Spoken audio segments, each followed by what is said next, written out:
G'day there. Welcome to the RaeSide. My name is Hannah. It is great to be back. Welcome to the show. How is your week doing? We've got Andor in a few hours, of course, because our show is on the same day. Very exciting stuff. Got a lot to talk about today. Got a lot to do today. We have an exciting show of things lined up. But as always, we'll lay out the news and what's been happening in the week. Hope everyone is well. I've had a good week. I can't even remember what's happened. Just loving life. Just living the dream. Living the dream. But great to have you all here. Welcome, Joel. Welcome, Sevilla. Wow, I really put that backwards. Great question. I finished a Star Wars book this week, which was exciting. I finished Bloodline, which was epic. It was really, really good. I don't want to spoil things if anyone wants to read it or hasn't read it. But Bloodline was incredible. Was fantastic. Very much recommend. I'm a big Leia fan, and obviously it was a Leia book, so I loved it. And the storyline was really thrilling and interesting, and it wasn't too predictable. I found in the end, I didn't really predict a lot of the things that were happening, which is always good for a story. Phenomenal. What Red Mando Commando. Welcome, my friend. Everybody, make sure Red Mando is welcome. Fantastic to have you here. Rick, my friend, how are we all today? I am fine. I am very, very good. Hope you are all doing well. Squeeze Cuffers one, welcome.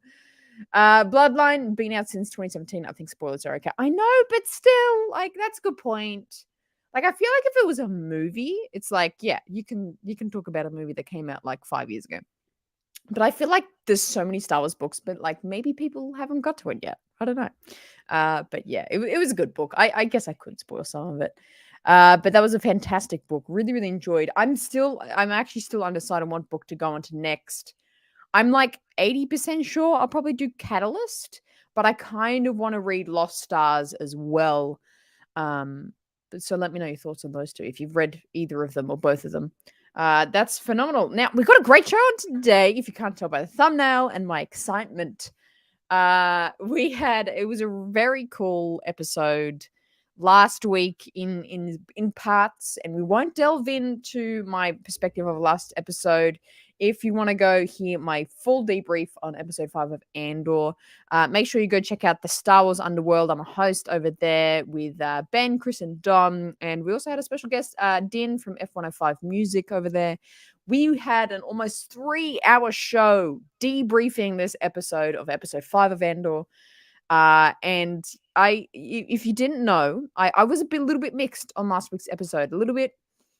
Just a little bit flat on it. A little bit flat, not that too impressed, but I changed some parts of my perspective in this show. So make sure you check out Star Wars Underworld on YouTube and also on their social medias at the SWU. Welcome, Julie. Welcome to the show. We're just about to get into it. It's fantastic to have you here. Catalyst. Yes, so Catalyst is good if you want a good political thriller with connections to Rogue One. Lost Stars is a great romance novel with completely original characters. Okay, good to know. Good to know. You were in the minority on Underworld, but you held your own. I know I was. It was like everyone's like, yeah, this is fantastic. And I'm like, I don't know. But we came to a fantastic conclusion or kind of just point where like I wasn't crash hot on the episode last week of Andor. And like those guys are great friends of mine, and of course they're very welcoming of all opinions, and they're fantastic, positive Star Wars fans in the community. So they were very kind about it and be like, yeah, for sure. Like you don't like if you don't like something, you don't like something. And it's like, yeah, the broader audience. I think that's why I maybe didn't announce too largely that I didn't like that last week's episode. Because a lot of people loved it. Like I know Rick, you loved it, man. Like you thought it was a great episode. And like that's what I respect. It's like I can respect that it was like a good episode for other people, and it was actually a very well-made episode, but it's like I just didn't fancy it. Downloaded the book you read on Audible Books, had a free credit. Someone read it at work and loved it too. There you go. Another Star Wars friend at work. I love it. So Bloodline. Are you talking about the Bloodline? I loved it. I watched it 3 times. And actually, I'm not gonna lie, even though I was not the fanciest of last week's episode, I still watched it 3 times to I'm like, let me understand more. And I did understand pieces a little bit better on the rewatches. But anyway, we won't get too deep into that. We're gonna get into predictions for episode 6, of course. But before we do, we gotta get what we're got making today. Because we are making, of course, from episode 5's Cyril Khan's cereal. We're making cereal. Say that 3 times fast. Red Man and Commander, I'm just waiting for more Imperial content. Yeah, I mean, actually, those are the scenes I'm loving most of Andor so far.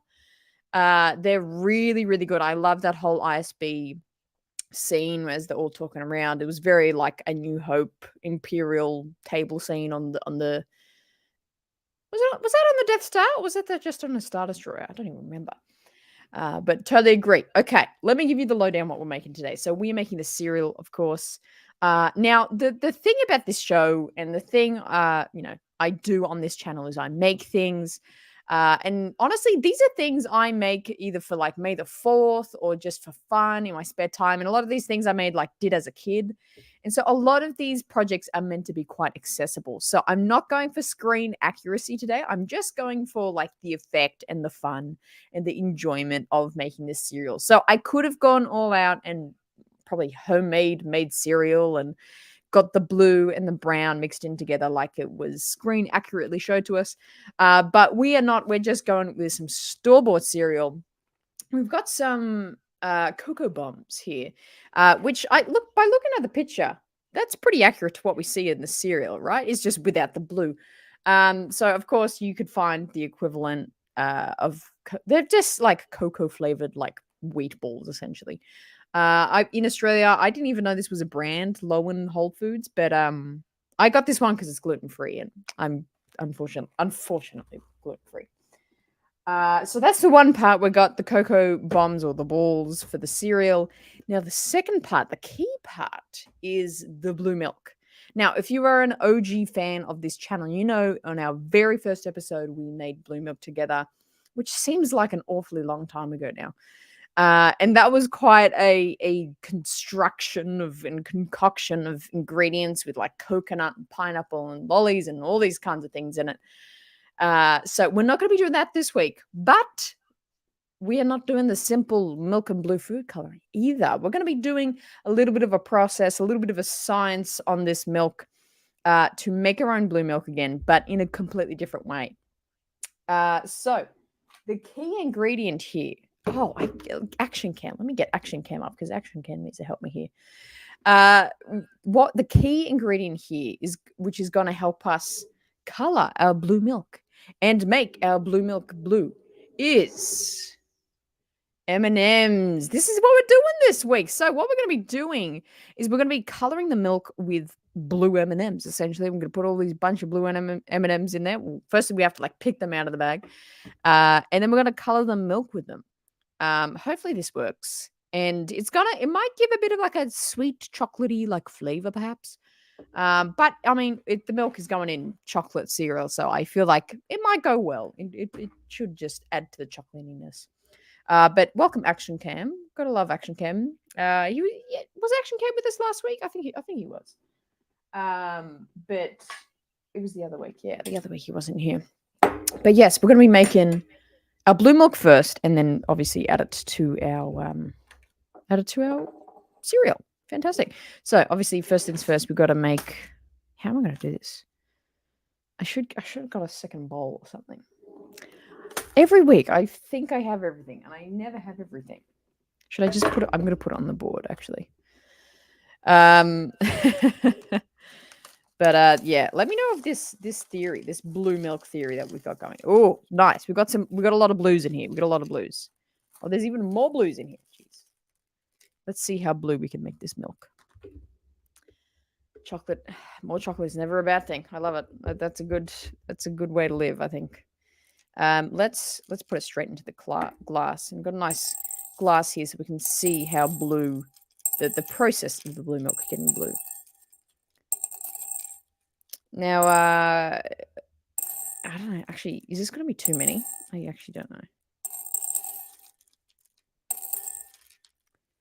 Let's do this. Wow, I'm impressed with how many blues there were in here. That was yeah, it's a decent amount of blue. Let's do that. That's a cool way to do it. I can I can already feel my blood pressure rising. Yeah, I feel like this isn't like a breakfast meal to like have every day. But it's I think it's yeah, so I feel yeah there, Red Mando. But let's talk about the upcoming Andor episode. We've got episode 6 coming up in a couple of hours. What have we got, my friends? Thoughts, feelings, predictions. The main chatter I see online of this episode is hopefully we get to see this battle robbery thing. I don't know what to call it. Mission that Andor is going on with his newfound team. Are they all going to survive? That's a big question on that one. But hopefully we get to see this, and I want to know your guys' thoughts, everyone's thoughts on what's going to happen. Are they going to be successful? Are they going to get in there and like fail immediately and get caught immediately? Oh, good heavens! I no kidding, just spilled the M&Ms completely all over my floor. I'll take a picture of that later. That's awesome. All hell is going to break loose. Rick predicts. Yeah, let me put these in here for the time being. Also, I'm not using cow's milk, unfortunately. As well as being gluten free, I'm dairy free, so we're using oat milk. Geek Ledger, welcome, my friend. We're just getting started. We're making blue milk with M&Ms, so you haven't missed much. We're about to start. I don't know how much milk to do. Full glass, a healthy glass. I feel like I could do more. Okay, great. I just spill my beer. All right. Julie, no prediction. Whoa, my speech today. I have no predictions, to be honest. Last week was a quiet episode, and the characters have so many paths of anger towards the goal. Yeah, I mean, as much as it's going to be robbery, if we see that this week, and I think we will, it might be a more quiet episode as well. Like, it still might not be insane. Okay, interesting. Might get to know these characters a little bit more, bit deeper. All hell is same. Sevilla agrees with Rick. All hell's going to break loose. The way they've been exploring the backgrounds of the other rebels, I'm sure some of them are going to gonna die. Yeah, I come on, like, I don't know. We're getting to know them quite deeply, and like every time in Star Wars where we like get to know a side character very deeply, like they always die. I'm just gonna do I don't know why I'm doing this like bit by bit. I'm gonna do all the M&Ms, like just see how blue this can get. Something or bad always happens. Yeah, they're gonna be successful, but it's not gonna go down at all like they planned, and people are gonna die. Someone's gonna die, I think. Yeah, I don't know if it was on this show, or if it was somewhere else. Maybe it was in just conversation with someone. But I was talking about, or they were talking about. I can't even remember. There's going to be something with Andor. I think it was on this show. I think it was with you guys. Something's going to happen with Andor where it's like, yeah, the plan goes askew. Something goes wrong. Andor has to do something to save all of them. But like to save all of them, he had to like leave one of the people behind. And it's going to be this like very like high stakes, like quick decision making that like he's going to have to do. Let's just turn. Hang on. Let me just turn action cam a little bit this way. Move my water bottle out there. Phenomenal. Yeah, I feel like there's gonna be a moment where like Andor has to make a decision, and then the repercussions like afterwards is gonna be like interesting as well. Of like, are they gonna hate him for like leaving someone behind or something like that? Something in that vicinity. Yeah, if the heist actually does happen in this episode, 10 credits say the nerd with the manifesto is gonna get got. I forgot his name. Nemec. I think that's manifesto nerd guy. Rick agreeing, I think Nemec and Cinta toast. Yeah. Nemec, nerd guy, manifesto guy. Yeah, he's too nice, especially with like, it's one thing for like side characters we get to know in Star Wars, but like nice side characters we get to know in Star Wars like definitely die. Now this milk looks very inconspicuous, like nothing's happening, but it's about to get bluer up in here. You can see the bottom. I don't know if I can tip it that much. You can see the bottom is getting blue, but we're going to give this a mix in just a moment. We'll just let it soak for a little minute. Oh yeah, wow, the bottom of that is super blue. Oh my god. This might be too blue. Can you have too blue milk?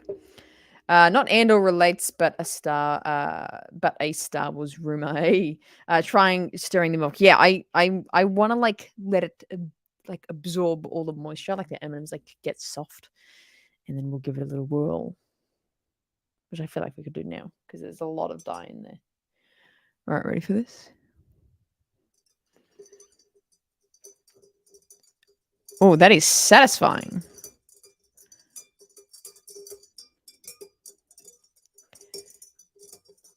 Wow, I thought it was going to go blue, but that is still very blue of milk. And that's like a pretty accurate blue as well.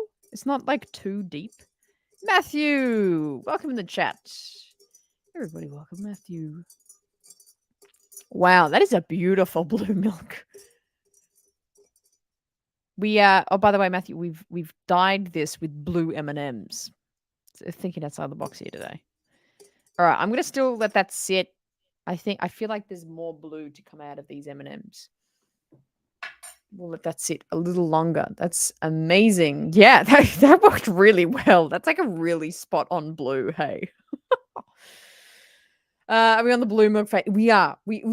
Phase 1 is blue milk. So we've just made the milk and then we'll like make our cereal. Because I feel like once we make the cereal, it's like it's made. I'll just like eat the cereal. So what is with it with Star Wars and blue food? Like it's like the main thing. Every week I'm like blue noodles and blue milk every week. That's okay. Not complaining. It actually tastes pretty good. But yeah, what were we just saying? Oh, who's gonna die? Who's gonna die? Yeah, Cinta was Rick. You said yeah, Rick. I think Nemec and Cinta are toast. So Cinta being Vel or Val. I always forget. I think it's Vel. Is like you know counterpart, side part, or even romantic partnership. I don't know. We don't know. Yeah, Cinta. It's like she's been pretty quiet. Like maybe that's for a reason. Maybe that's just her personality. Maybe she's just quite quiet, but I don't know. But do we think what's his name? Is it Skeen? I think it's Skeen or Skier or something. The angry guy that's like angry at Cassian for having the kyber crystal, and he's just like a shifty guy. That is an epic blue milk. I'm very impressed. Like it looks even like it's got like a green tinge on this camera. I don't know why it's quite green, but it's quite blue. Actually, maybe it's different shade.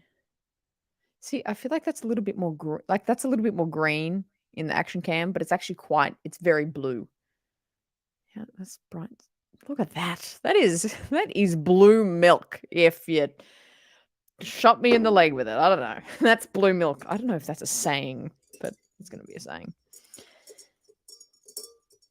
Fantastic. Okay. This looks delicious. We'll leave that. A couple minutes more to soak in that. I feel like it still could get like a touch bluer. I'll dig up a YouTube video about talking about blue food. Yeah, please. Like, why is it so much blue? And then, oh my gosh, and the macaroons or macarons, and he, like ate too many, or the little biscuit things, whatever he eats, and he threw up blue. Oh my gosh, everything's blue. Everything's blue. Everything's blue because it's space food. That's such a good. That's the reason. Full stop. That's the reason. I love it. It's blue. It's because blue food is extremely rare in our universe. It looks like it's from a galaxy far, far away. That's a good point. If it was just normal, like chocolate and like milk, it's like, oh, that's just food we can have. It's like, that's a good point. Blue, we got blueberries, but it's like it's like not an effervescent blue. It's like a dusty purpley blue. Interesting. Cinta was definitely sharing a blanket with Vel Quintaskin or whatever. Yeah, that's right. He did say, and I felt like we got to come back to that sentence, or that statement. It's like, what? Yeah, it was like in episode 4. Episode 4, yeah. Skeen says that. He's like, don't think about it. Like she's already sharing a blanket with someone. And there's no kind of what's the word? It's not incentive. There's no insinuation that it's with anyone else, but like Vel like kind of doesn't like Cinta, like Cassian kind of trying to come onto Cinta. So it's interesting. It's interesting. It's a saying now. Oh yeah, right. That makes sense. That makes sense. Yeah, that's blue milk. If you shot me in the leg with it, this is very satisfying. Should we give it a taste test? I feel like I just gotta drink this milk by itself. This is like this would be good for like a May the 4th. Like if you got friends over, or even if it's just yourself and you want to just like celebrate May the 4th. I feel like this is a good way to do it because like the blue milk I made in our first show was like it was fantastic, but it's like you got to have like a blender. You have to get like 7 different very obscure ingredients. But this is just blue and M&Ms. Just buy a packet of M&Ms and pop the blue ones in, and you got blue milk. But let's have a taste test. They're still on the bottom. It's like I keep having the urge to like show you the bottom, but I can't. Maybe if I like, maybe I can actually move action cam. Action cam isn't stationary. Let me show you. Let me show you some on the bottom. Oh my gosh, this is so precarious. There we go. There we go. So that's the bottom of it. That's all the M&Ms. So okay, so you can see we can see that all the blue's like off the M&Ms now, and it's just the chocolate part. Which I don't know if I should take those out or not. I feel like I could just leave them in there. But that's on the bottom of our pop action cam back there. Fantastic. But that's on the bottom of our blue milk. That's it. Ooh, okay, all right. I feel like it's time. Let's make our cereal. I don't have the cool container that Cyril's mum has. Okay, yes. Yeah, back to Vel and Cinta. You see Vel... Oh, jeez. Oh, God. How did I just break that? Look how I'm opening the cereal. Jeez. You see Vel walk out of the tent right behind her. Very subtle, but great way of acknowledging it. I loved it. Yeah, there's definitely very subtle things all throughout the episode. There's like, yeah, like they're like together. They're involved. I would love it. You know, there was nothing like I'm actually a pretty big fan of the Rise of Skywalker, but the kiss at the end with I don't even remember that commander's name and like some random like that was very odd. It's like that's coming from a lesbian like that. That was a weird scene. That was a weird moment. These balls are a little smaller than I predicted, but that's okay. Wait,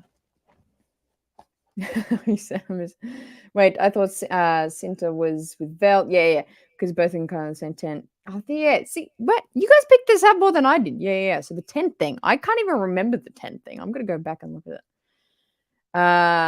Who knows? They may pull a Rogue One and everyone dies. Actually, yeah. Talking about who will die, like what if just they all die and like Andor is like the only one that survives? That would be dramatic. Right, let's do it. Oh, wow, that came out a lot faster than expected. My good lord. I'm on Team Fimpo. Let's make a big bowl here. Delicious. Yeah, definitely. These are definitely a little bit smaller, but that's okay. Again, this is about accessible Star Wars, not screen accurate. So we've got our cocoa bombs. Lovely.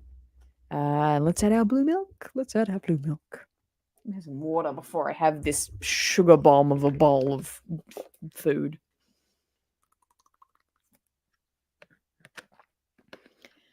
Sevilla, a lot of characters die in the show. That is right. Was that Tony Gilroy that said that?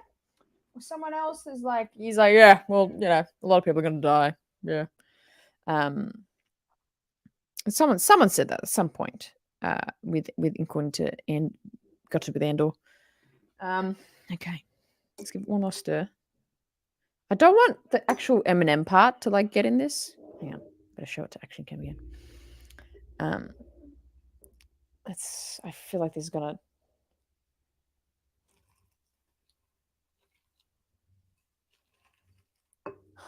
I'm getting this everywhere, but I'm not paying attention to it. Oh my gosh, how much milk can this bowl take? Let's just do the whole thing, man. Let's do the whole thing. Wow, look at that. That's even funnier. That's all the... Have you ever seen the inside of an M&M? No, you have. I don't think I have. I feel like I could put those in it. Again, I spilt it every week. I always forget something to wipe this with. I'll be back. I'll be back. Of course, I'll be back. Just wait there.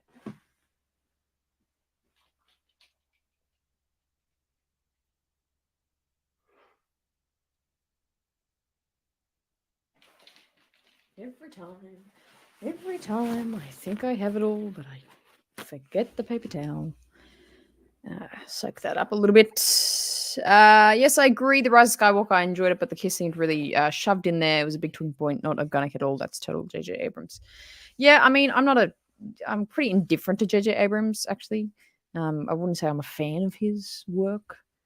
And yeah, it felt very shoved in. If anything, it's like it's kind of funny. It's because like I'm sure their intention was like to be like, oh, we're inclusive, but it's like it actually felt like more jarring and like more like, oh, that was really poorly shown. Like it felt, I'm not gonna say discriminatory, but it's like it just felt odd, uncomfortable. Like I felt uncomfortable. It's like what? Oh, food. Is anyone going to talk about the extremely small amount of cereal that was poured into the bowl in the show? Actually, that's a good point. That's actually a really good point. It was like only a tiny cup of it. Like I've made myself a luscious bowl here. It was like a couple of spoonfuls worth at most. That is such a good point, Red Mando. Oh my gosh. And I like how she made it for him. I like how yeah, his mum like made it for her. Yeah, everything played up to now. So sad can't situation. See, he's on cereal rations. What a sad guy. Oh yeah, look at that blue milk showing through.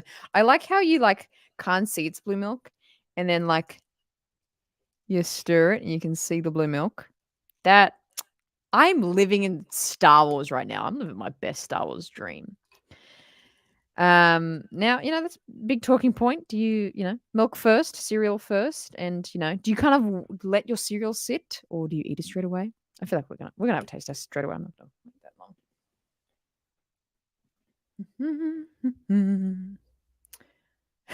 To go like a ham or cereal. Maybe they're just crazy people. Yeah, I don't know why I made it like full to the brim. Definitely not gonna eat it all, but that's okay for the show. Speaking of blue milk, Walmart in America is introducing great value brand of colored milk to coincide with the season finale of Andor. Is it? That's phenomenal. Maybe we get to see blue milk even more. That would be phenomenal. Again, action cam, get over here. Why are you so far away today? That would be fantastic. It's not gonna come to Australia. That's okay. That's why I got to make my own. So, like honestly, like as a kid, like that's why I just figured out how to make all my own Star Wars stuff. Because it's just like stuff was never here. It's like took forever to get here. Who needs Galaxy Edge when you could have this now? Exactly. Who needs Galaxy's Edge? Ronto Wrap has nothing on Cyril's cereal. Taste test. Let's go.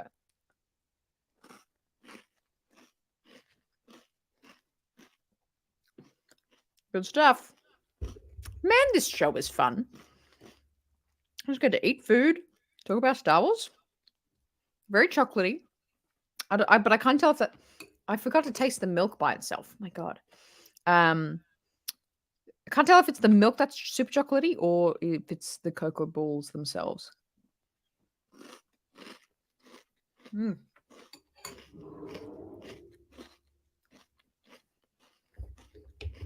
Delicious. Very good. Very good.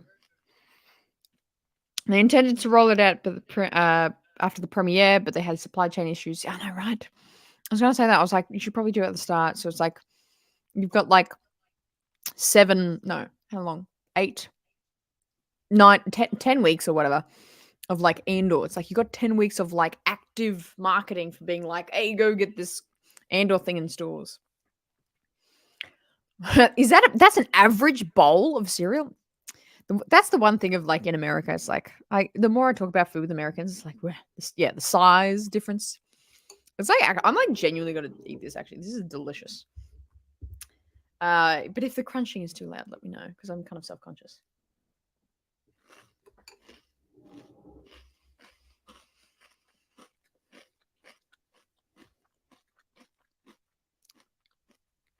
Blue eggnog. That's cool. I like that. That's right. You can buy blue milk at Galaxy's Edge, and that's dairy free as well, isn't that made with coconut milk? I mean, M&M's is chocolate too. Yeah, I'm like, it's very like double whammy chocolate, but it's actually not overpowering. It's just like, make sure you like chocolate if you want to eat this. I just ate dinner, now I want chocolate cereal. Good. I'm doing my job then.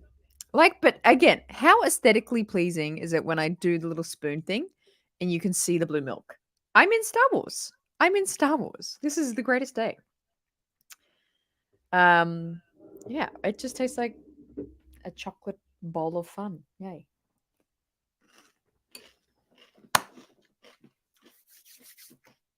But let's talk. What else is going to happen in the episode? What else is going to happen? Because obviously there's like this kind of A story. That's the A story that's going on at the moment. But there's kind of this B story of Mon Mothma and kind of the Coruscant kind of sorry, I'm gonna weep. Hannah, you are Star Wars. Matthew, my friend, I'm gonna weep. That's so beautiful. Thank you. Lol, I remember I would experiment with different types of liquid in my cereal as a kid. Soda, juice, Gatorade. Actually, that kind of rings a bell. I definitely remember like the orange juice milk, trying to like taste test that, and like it was kind of weird but kind of good because it's like cereal breakfast things. Red Mando, there's actually a cereal here in the US called Trix. It that has bits in it that look exactly like the cereal from Andor. Not sure if they have that in Oz or not. Trix. Let me Google it.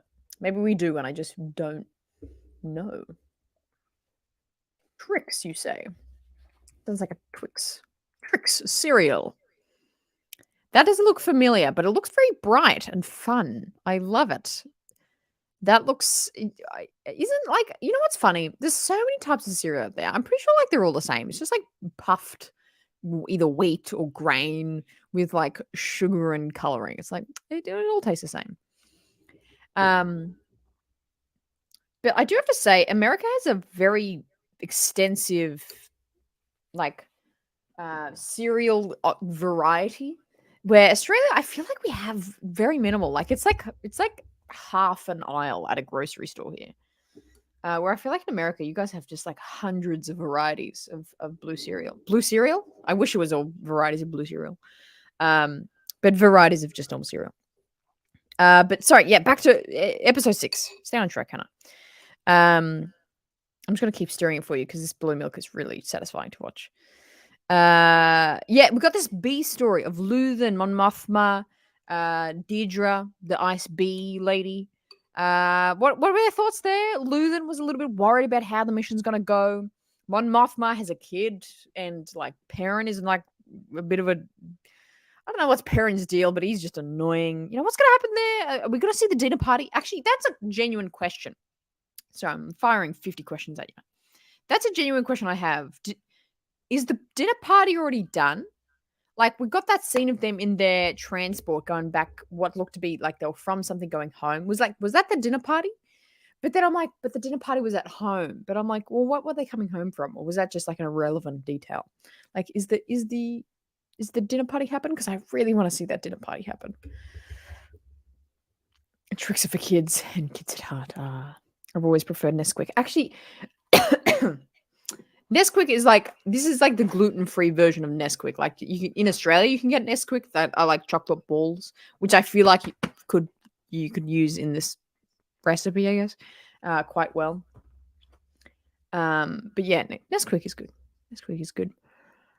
The dinner party already happened. Yeah, so like that's what like moving from or coming from or whatever. Because I was like, I think maybe that actually was a little bit of my disappointment of last week's episode. And, you know, that's on me to get hyped for that. But I was like, I ruminated for a whole week about what this dinner party could be, being like, oh my God, like we're going to see, oh my gosh, Sly Moore, that's the name. We're going to see Sly Moore. It's going to be like this very like well shot cinematic. Wow. You know, scene with like of the dinner party and these people having interesting conversations. Like this show is about interesting conversations, and it's like I felt like this dinner party was going to be like a prime point of the story that we could get in. So it's like if it is, we've missed it. I'm going to be so disappointed. Oh, this is good. This is good cereal. I'm going back on what I said earlier, where you shouldn't have this every morning for breakfast. Have this every morning for breakfast. This is delicious. I keep showing you, and then I keep taking it back to eat it.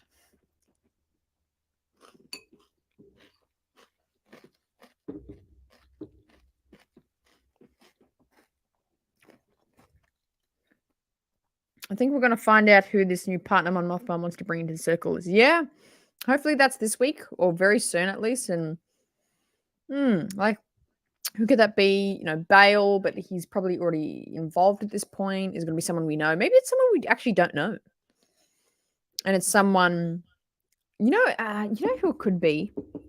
What's his name? Oh, what's his name? From Rebels. Oh, it's like on the tip of my tongue. That Rebels commander who's like kind of coordinated stuff with Hera and the Ghost Crew. Starts with a C. No, it's not C. Sato. Yeah, Commander Sato. Oh, yeah. What if it's him or like someone like a character like Sato? Like, I feel like that could be involved. Somebody photoshopped Boss Nass into the party from the trailer, and I want it so bad. More Gungans and Stars, please. Oh, that would be phenomenal. That would be knee slapping fantastic. Again, what's with the leg metaphors today? I don't know. That would be fantastic. Boss Nass in Andor.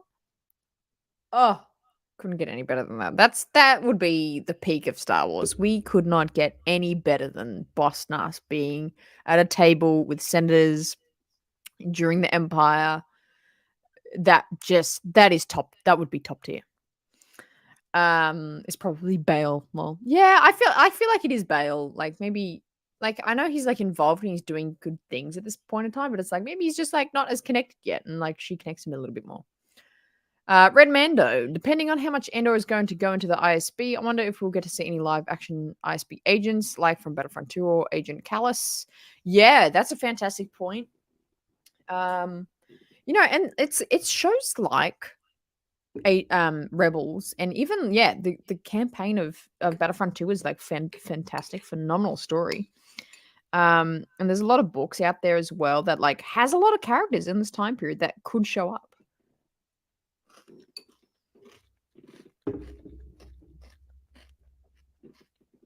I'd like to see Callus.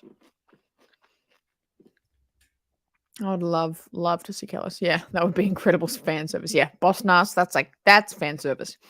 Iron Cannon's episode yesterday was all about the greatest fan moments and fan service, kind of in the discussion of that definition. Yeah, that would be fan service. Boss Nass at a table with Mon Mothma and Sly Moore.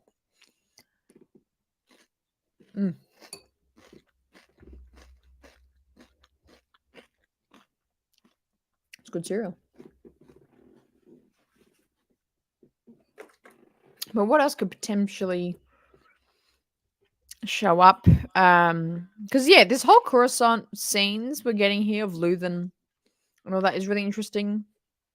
Maybe it's General Draven. Yeah, I mean he was a big player. He was, canonically before Andor. It is said that he was the one that recruited Cassian. So if that's going to be like true, or they're going to be like sticking to that pretty correctly, like I feel like we're going to see Draven at some point, and he will be like involved. What if it's Ahsoka? When Mothma recruits her to be Fulcrum. It depends how tightly they're going to stick to the canon of the Ahsoka novel by E.K. Johnston, which it's a canon book. I feel like that's up for debate. That's an interesting thought. I also must commend you on framing the bowl and the extra cam like that. Thank you. Yeah, I was like, I might as well just leave it here. So if anyone ever like comes in mid-show, they're like, oh, cereal, right? I think it's very direct to what's happening in the show. Thank you, though. But Draven, back to Draven. Yeah, he canonically recruited Cassian. So if they're gonna go with that, I feel like they got to introduce him. He's got stuff going on with Mon Mothma, and they're like doing stuff together.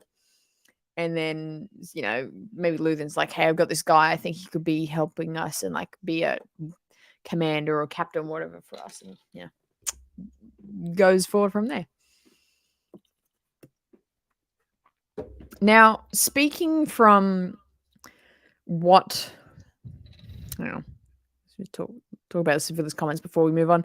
I mean, she mentioned a circle, the circle where she and Luthen are, but it can be another circle where she and Bale and maybe others are. That's a good point, and I think that's very much the setup of the rebellion was kind of pockets and circles of people uh, finally banding together and finally coming together.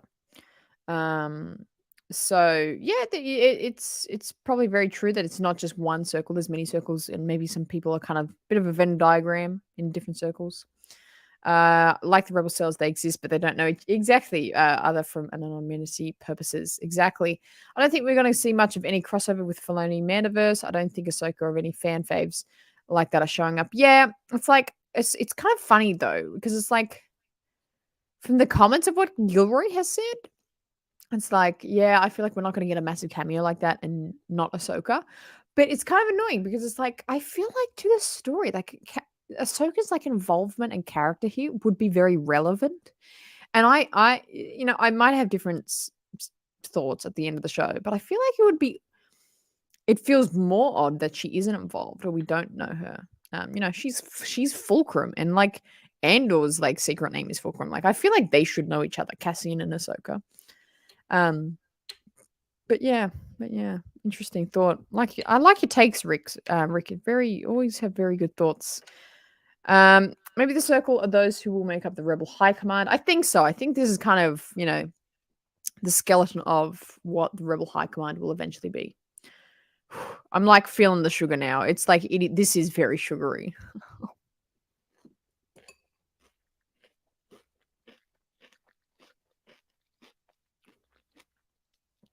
Yes, Dodonna? Was that his name? He had some name like that, but yeah, the white beard guy.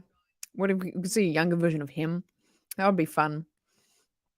I mean, Luthen and Draven look a lot alike, though. If they were the same character, they probably have gotten an actor from Rogue One. I don't think that's the same character. I mean, um, maybe he does it like Rogue One, the Force Sith Jedi thing until the end. Yeah, like I definitely think as much as like I think Guru is being very frank there, of like his approach to it, and he's not a massive Star Wars fan himself. Like he was just telling a very good story. But the Lucasfilm story people, like they're gonna have some prerequisites. They're gonna have some be like, hey, buddy, you gotta have this element or this person in it. I feel. Um, but yeah, I mean, I'm enjoying this show so far without the cameos. Like, but it's hard. It's hard because it's like there's cameos, but and like that's can be fan servicey, but also sometimes the cameos are like make sense. Like they're a part of the story. It makes sense to have them there. And very involved in that moment. Kind of felt like Rebels as a show with their cameos. We're kind of on that line where it's like, oh, this feels like this is just like they just want to name drop this character and show this character. But it's like also like, oh, but they're kind of doing things and pretty relevant at this time. It's like the episode with Princess Leia in it in Rebels. It's like fan servicey cameo, but also it's cool to see that like that's what she's actually doing. And she's out there doing stuff at this time, and it kind of makes sense that they run into each other or like they know of they're kind of around. So yeah, it's an interesting line.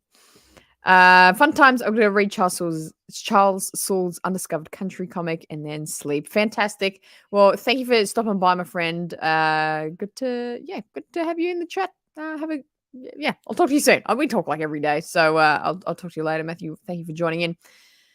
But yeah, like the line of fan service to cameo is a tricky one, and I feel like it's a bit of a tightrope. It's not just as black and white as like that's a cameo and like that's not good. Like sometimes the cameo is like uncalled for or just doesn't fit well. But then other times it's like, with the breadth and width of Star Wars storytelling, it's like you're gonna have crossovers. Like we mostly do have crossovers, but it's like just with the timeline and the amount of characters that interconnect, there's crossover. Red Leader and Gold Leader showing up via archive footage in Rogue One were my favorite cameos ever in Star Wars. I lost it in the theater. Yeah, that was really cool. Like, see, and like that's what I mean. It's like that makes sense. Like, like, yes, it's a cameo, but it's like it's a purposeful cameo. I think that's what we need to decide upon. I think you can have cameos that aren't just you can have cameos that aren't fan service. There we go. I think that cameo was very purposeful into contextualizing where we are in the galaxy and the other character stories and the rebellion story and timeline stories. Like I feel like it's purposeful cameo. So I think it's worth it when it's that. When it's got a reason, it's got purpose. This is super chocolatey, but it's very good.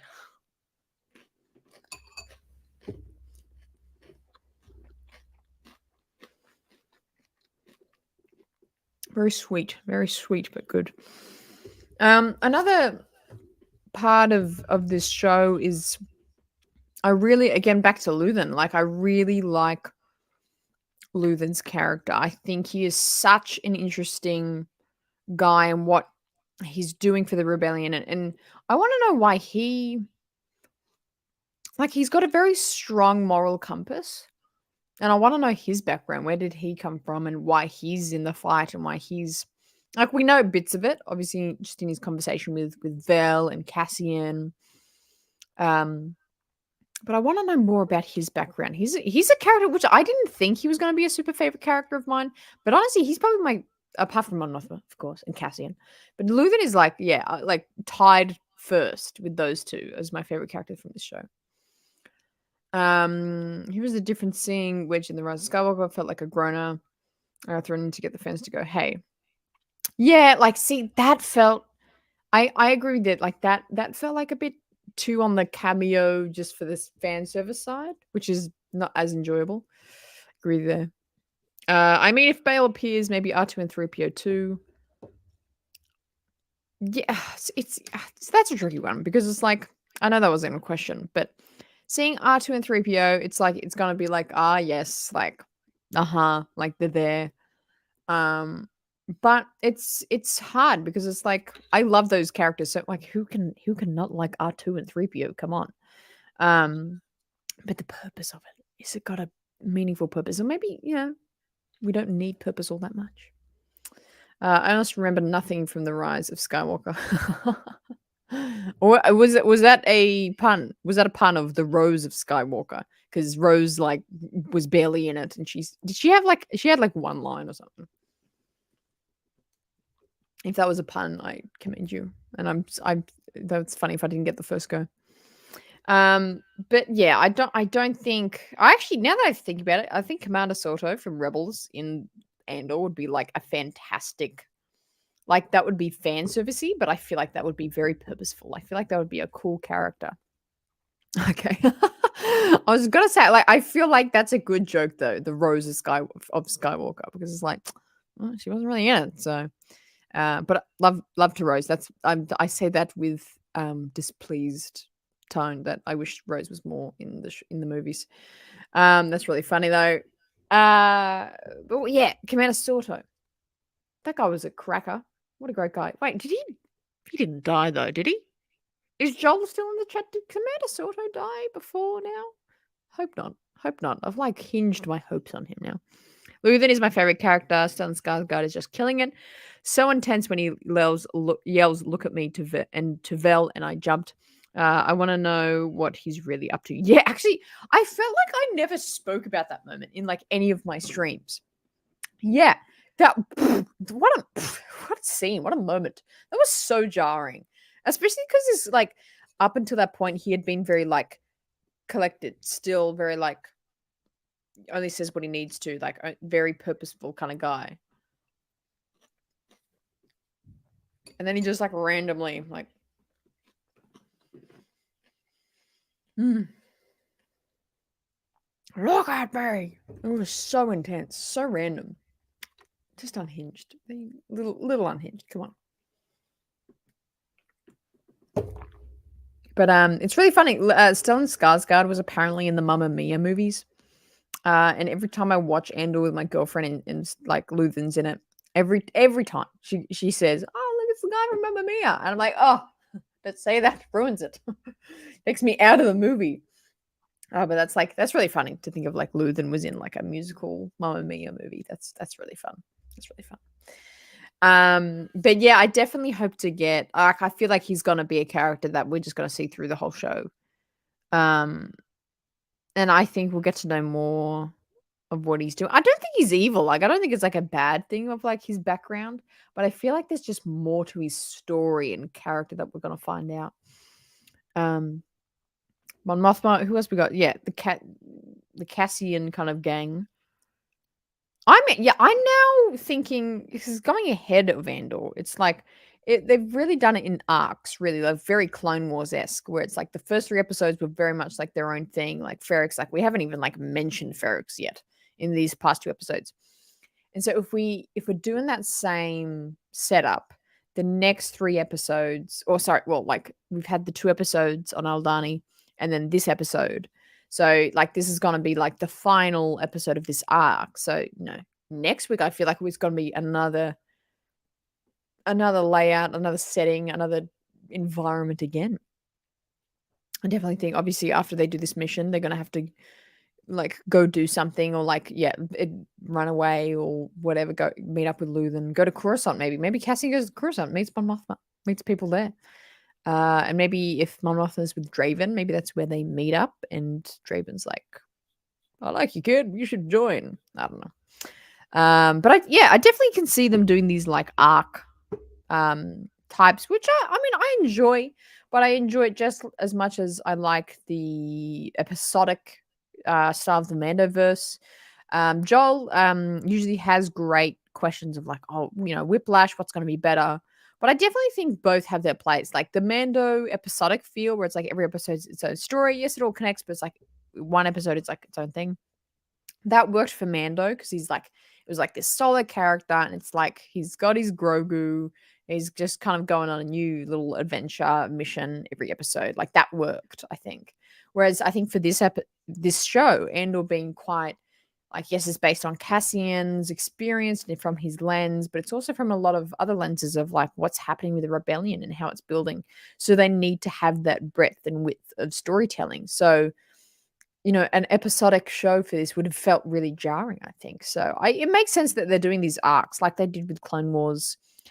That's why Clone Wars feels very filled out and thorough and in depth, because it's like, yes, they're episodes, but like the arcs are really important. And when you talk about like an event that happened in the Clone Wars, you always go, oh, the Umbara arc or the Ryloth arc or the Mandalore arc. Like you always talk about like that collection of episodes. So I definitely think that's working for Andor, and I think that's what, because it's like it enables the show to like go in depth in one kind of setting and context, but then also move on and not have to stay there. So I'm liking that. Philosopher King, cereal looks good. Thank you, my friend. Homemade blue milk. It's delicious. Blue milk was made with blue M&Ms, so that's what makes it the blue milk. And then so it's very chocolatey. It's just a big bowl of chocolate, but it tastes amazing. So again, is that right in the camera? Right there we go. But yeah, does that make sense with the arcs? I feel like that's why Andor is being. I like the layout of Andor. It makes sense and it works, similar to Clone Wars. And I think the Mandoverse is gonna feel different. Like it's definitely gonna be that different feel. But yeah, this episode 6, I think, is what I thought last episode was gonna be. Which in hindsight, I'm like, no, it makes sense. Like this was stretched out, and it's like if this is the 3rd episode of an arc, it makes sense to have like the big fight or the big battle robbery mission in the 3rd episode. So I don't know why I got so hyped that we're gonna see it last episode, because now I'm like, it makes sense it's this episode. But let's fingers crossed that we didn't. I'm just like dreaming we didn't miss the dinner scene, and that is yet to come, and we will see that, and we will. Yeah, I just think see it, because I think it's gonna be such a good element and scene, and I think they could do so much with it. We'll start to wrap up here shortly. My cereal got so soggy so quickly, but it looks good. It tasted good. A little bit of housekeeping before we start to wrap up our final thoughts for the show. Usually I have a post show after the episode of Andor, but we're not going to have a post show this week. I have a couple little things to do after the show, so no post show after the episode this week. But I will be doing a reaction, hopefully, after the show. So yeah, keep that in mind. No post show tonight, but we'll probably be back next week with it. What have you got for me, Redmando? Pretty sure Andor is going to go back to the planet from the first 3 episodes. Canary, I think there's still corporate troops there and is supposed to see clones at some point from the trailer.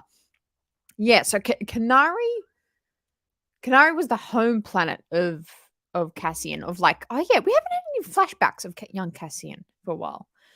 But so that was Canary, but Ferrix, which is the one like Bix and Tim was on, and like the main one from the last arc, I think. Yeah, I feel like we're gonna go back there, or like obviously Bix or someone like characters from that planet. I know what you mean. For the trailer, there was that scene of the clone troopers. I felt like that was a flashback to Ferrix or something. So we're definitely gonna go back there. I like that. I think there has to be this moment where the rebellion comes real to Cassian. Some moment of loss where he has to buy in.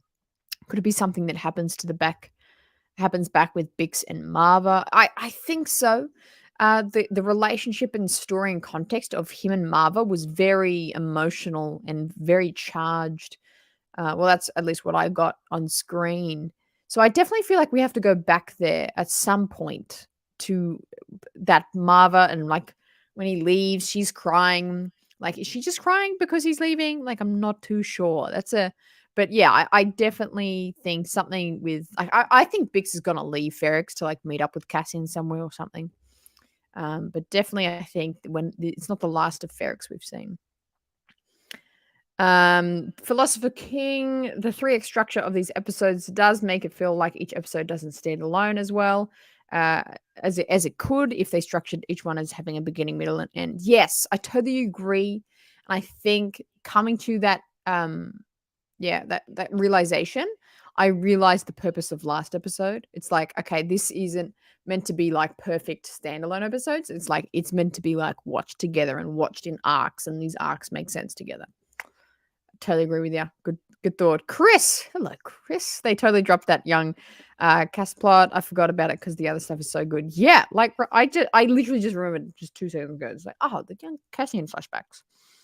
I feel like it kind of left, now that I'm thinking about it though, it kind of left on a point where it could, like, I don't know if we'll go back to it. I feel like we have to, because it's like he was in the ship with Marva and her like counterpart, and they're like taking Cassian off. So maybe they have a flashback of like Marva and young Cassian of doing something. And I don't know actually. Maybe after the big heist plot, we'll see more Ferrix and flashback stuff. Yeah, so I definitely think like this is the last episode of this arc, and then next week it's going to be quite a different feel, because the feel between episode 3 and episode 4 is quite different, because episode 3 is kind of closing that arc of Ferrix in the start of the show, and then episode 4 was like Aldani, like we're in somewhere completely new, like let's meet these people. Like it was very like start of arc, beginning, like new chapter here. So I think this episode 6 is like that looking back. We're wrapping up this Aldani kind of journey together, and then next week is going to be like a kind of a new feel, new place, new planet somewhere.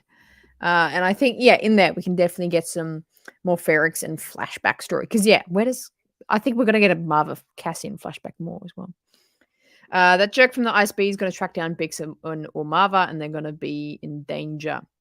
That's a good story idea. That's actually probably a good reason why Cassian might go back to Ferrix. Who's the ISB jerk? Is it I don't know any of their names. Like Deirdre or the other guy? What's the other guy's name? I do not know his other name. We'll be getting young Cassian arc since we need to see the clone troopers. That's a good point. We're talking about getting the flashback of the clone troopers. Obviously the Cassian flashbacks are pretty strong. It's not kind of like if we think about the flashbacks of young Boba in Boba Fett, like that was only brief. It was for like it was like a little emotional flash for like 5 seconds, where like this Cassian flashback of young boy Cassian is like very fleshed out and like that's quite a long story. I feel like so that's it. That's a cool mix there. It's like that. Yeah, Cassian is like on Ferrix with Marva and like the clones come for some reason. Yeah, I feel like that could be. I feel like we just figured it out. Good stuff. Good stuff.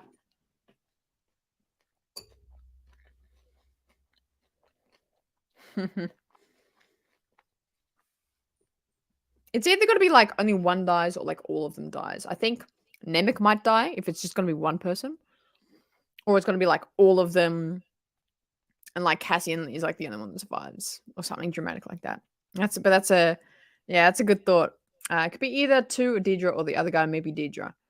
Um, Yeah, like Deidre is funny because I don't know why. Maybe it was just the trailer, but it's like at the start I thought she was gonna be like, oh, she's like a rebel spy and she's like working for the ISB, but like works for the rebellion.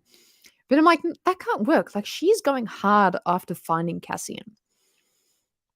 So I mean, but we might be wrong. She might be trying to find Cassian because she doesn't know that he's with the rebellion and like trying to maybe she wants to try and get him because she's like, oh, he could be a part of the rebellion. I don't know. That's a pretty far-fetched thought. But yeah, I don't think she's a rebel spy now. I mean, she does seem like one of the characters like that might turn or change her mind, perhaps. I'm still concerned that they did not elaborate why all the ship crew from the flashback were yellow. That felt deliberate, and I wonder what that is a reference to. I'm trying to think. Was it? I want to say something about Kessel. I feel like it's like the people that work on Kessel, like do they like wear yellow or something? I feel like Action Camp has been slowly tilting this whole time, and I haven't known. Oh, you can see all my chords. Good gracious. What is happening?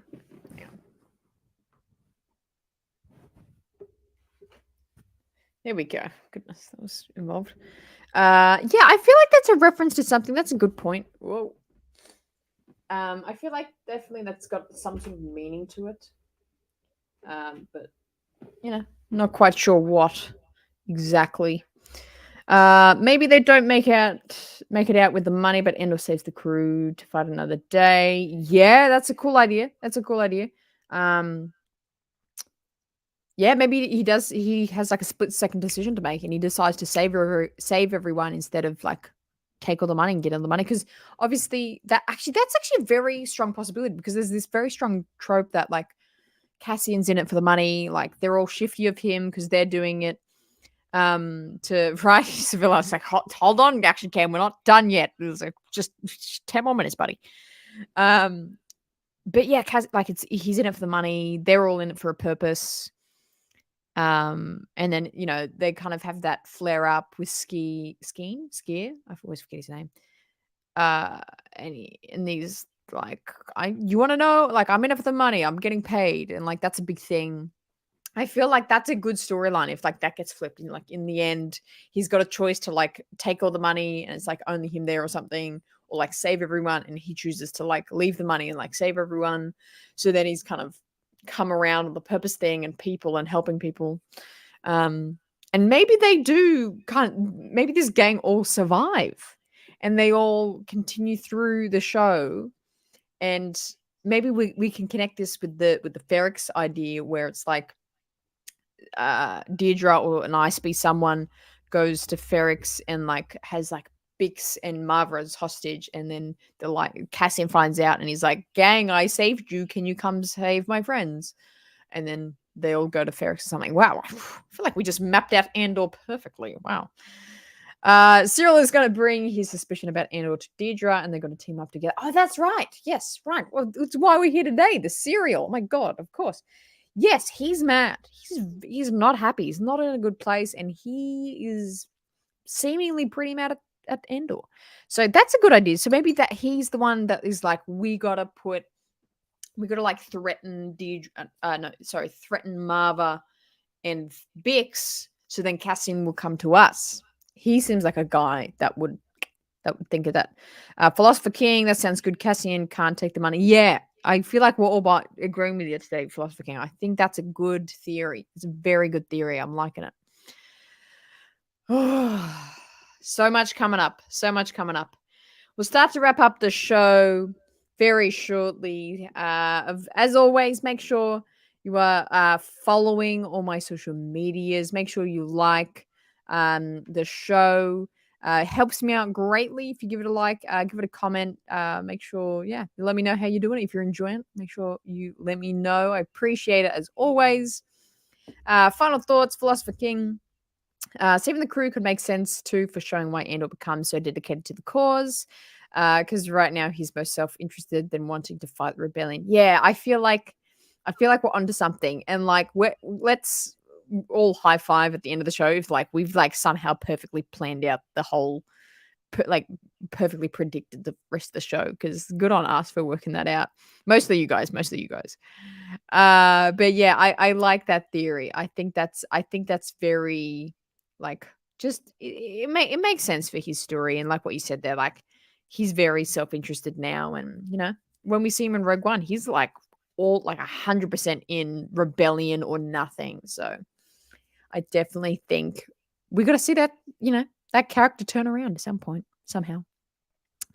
But yeah, we'll wrap up here, guys. Thank you so much for joining the show today. It's been a fun one, eating the cereal, very chocolatey, delicious cereal. I should add to that.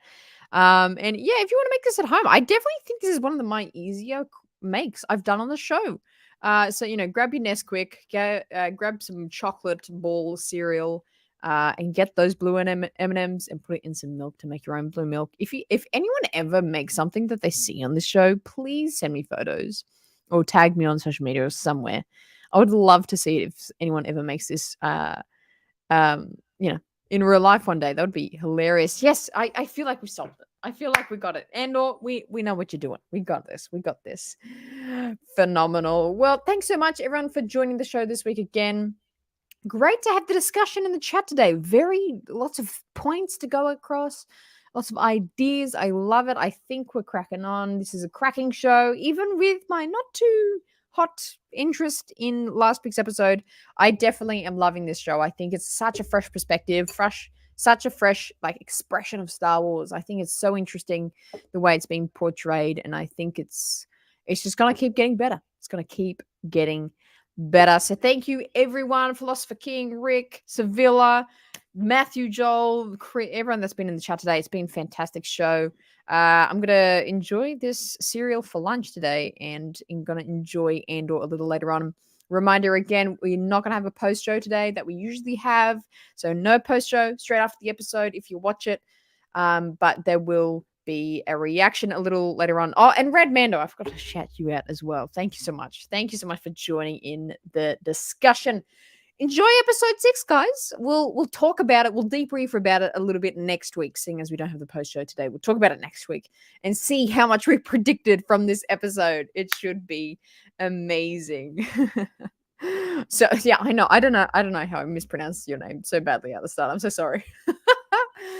All right, guys, having a fantastic rest of the week. Enjoy Andor. Enjoy whatever you got going on, and I shall catch you next time. As always choose the RaeSide.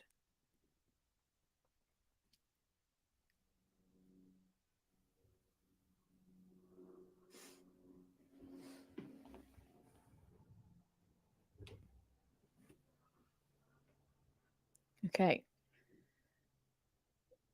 It's going mobile this week. How do I get the thing off? Action Cam is going mobile this week because I got to show you. At near the start, I said I dropped the M&Ms. I literally just dropped the M&Ms everywhere. Let me show you down here. We're going a little bit. I don't know if you can still hear me. I don't know if the microphone can still pick up where I am. But look at this. Look at this.